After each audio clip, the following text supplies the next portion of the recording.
A strong magnitude 4.8 earthquake occurred in the North Pacific Ocean near Ostrov, Shumshu Island, Russia, in the early morning of Wednesday, August 6, 2025 at 1:18 a.m. local time.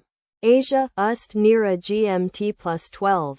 The quake had a shallow depth of 43 kilometers, 27 miles, and was not felt, or at least not reported so. First to report, GFZ after 13 minutes.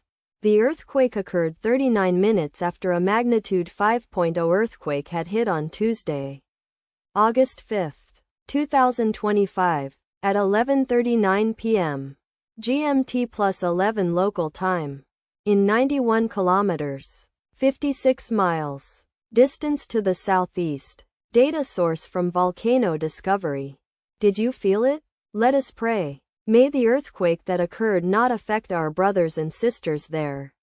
May the earthquake not happen again. And may God protect everyone. Amen.